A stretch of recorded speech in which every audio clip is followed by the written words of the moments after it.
የመጀመሪያ ባለቤቴ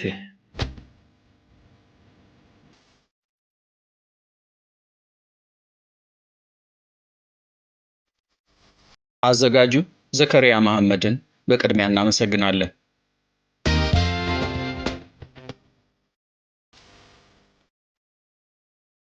የመጀመሪያ ባለቤቴ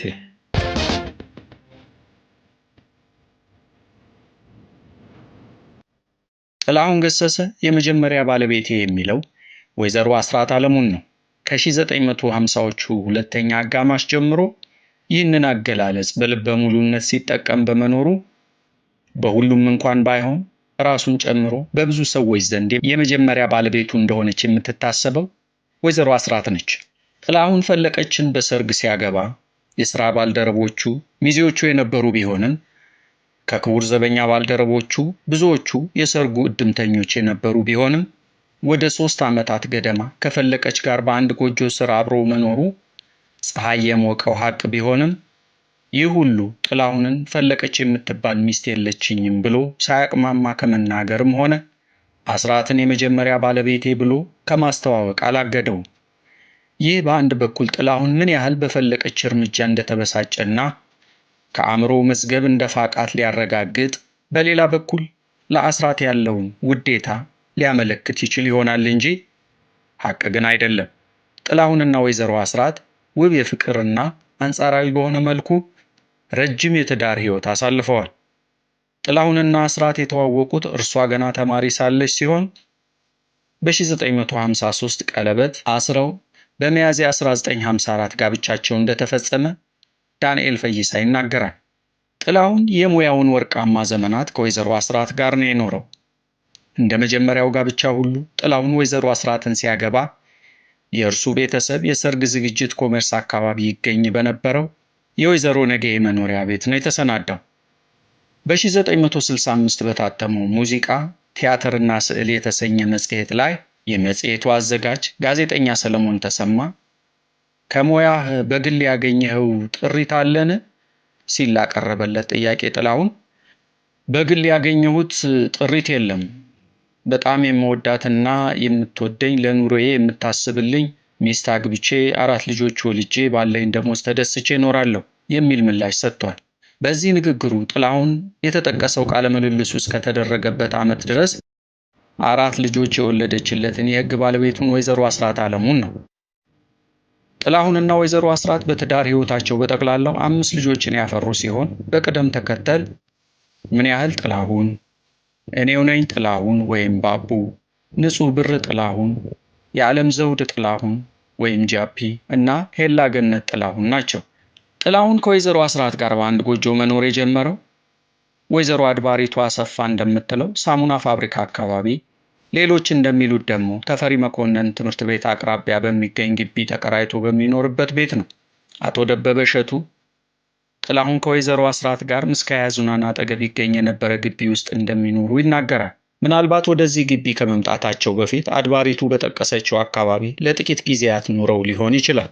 በዚህኛው ቤት ለጥቂት ጊዜያት ከኖሩ በኋላ እርሱና ሌሎችም የክቡር ዘበኛ ኦርኬስትራ አባላት ፈረንሳይ ለጋሲዮን አካባቢ በሚገኝ ወይዘሮ ወንጌላዊት መኮንን የተሰኙ ባለ ርስት ይዞታ ላይ ለቤት መስሪያ የሚሆን ቦታ ተመሩ። በዚህም ቦታ ላይ የግል ቤታቸውን ገንብተው መኖር ጀመሩ። አብዛኛዎቹ የክቡር ዘበኛ ኦርኬስትራ ባለሙያዎች ኩታ ገጠም መሬት ላይ በመመራታቸው ጎረቤታሞች ሆኑ። የጥላሁንና የተፈራ ካሳ ጎን ለጎን በመሆኑ ሁለቱ ከሙያ ጓደኝነት ባሻገር የቤተሰብ ያህል ተቀራርበው ለረጅም ጊዜያት ኖረዋል። ከጥላሁን የህይወት እውነታ ጋር በሚገናኙ ዘፈኖች ዙሪያ ይህ ጸሐፊ ካናገራቸው የጥላሁን የቅርብ ወዳጆች አንዱ ጥላሁን ቤታችን አይፈርስምን የዘፈነው መልክና ዜማው የማረካቸው አንዳንድ ሴቶች በትዳሩ ላይ የሚጥሉበት ወጥመድ በጠነከረበት ወቅት መሆኑን ተናግሯል። ምንም እንኳን ፈተናው ቢበዛበት ጥላሁን ትዳሩ እንዲፈርስ አይፈልግም ነበር። የልቡ ሐሳብ ይህ ብቻ ነበር። የክቡር ዘበኛ ሙዚቃ ክፍል ባልደረባው ሰይፉ ኃይለማርያምም ይህን የጥላሁን የልብ ሐሳብ ነው እንደ ሼክስፒር ሶኔቶች በ14 መስመር ጥንቅቅ ባሉ ምርጥ ስንኞች የገለጣቸው። ካረገጡት በቀር ወንዝ አይደፈርስም፣ ኑሯችን ተጣርቷል፣ ቤታችን አይፈርስም፣ ብዙ ዘመን አልፏል፣ ተጣልተን ታርቀን ወደፊት ግን ማንም አይነቀንቀን፣ በሸረሪት ብዛት ዙሪያው ቢወረስም ዘላለም ይኖራል ከኛ ቀድሞ አይፈርስም። ደክመን የሠራነው በልጅነታችን እኛ ብናረጅም ታድሷል ጎጆአችን። የትዳር ቤታችን እኛ እስካለን ድረስ አጥብቀን እንያዘው የለበትም መፍረስ። በሸረሪት ብዛት ዙሪያው ቢወረስም ዘላለም ይኖራል ከኛ ቀድሞ አይፈርስም። እንኳን ያበጀነው ያጠርነው በብረት ሊፈርስ አይቻልም ያቆምነው መሠረት። በእነዚህ ውብ ስንኞችና ሶስቴ በሚደጋገመው የዘፈኑ አዝማች በአጽንዖት የተገለጸው ሐሳብ ፈተና ቢደቀንብንም እንኳን እኛ እናልፋለን እንጂ ትዳራችን አይፈርስም የሚል ነው። ይህ የዘፈኑ ዋነኛ ጭብጥ ብቻ ሳይሆን የጥላሁን የልብ ሐሳብ እና ጽኑ ፍላጎትም ነበር። ነገር ግን ጥላሁን ፈተናዎችን ከተጨባጩ እውነታ፣ ሌላው ይቅርና ከልቡ ሐሳብ ጋር በተጣጣመ መልኩ የመጋፈጥ እውነታው የሚጠይቀውን የተግባር እርምጃ የመውሰድ ስነ ልቦናዊ ጥንካሬ አልነበረው።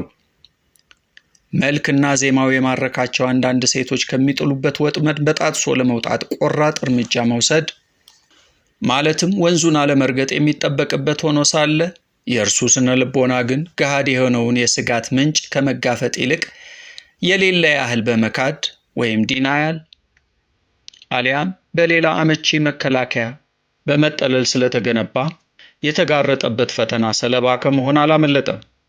እርሱ ውጫዊ ፈተናን ለመቋቋም የሚያስችል ስነ ልቦናዊ ጥንካሬ የሌለው መሆኑ ሳያንስ ከውጭ ወጥመዶቹ አማላይነት ከውስጥ ፈተናን የመቋቋም ተነሳሽነቱን የሚሸረሽር ደካማ ኢጎውን የሚመግብ ሰበብ አለመጥፋቱ።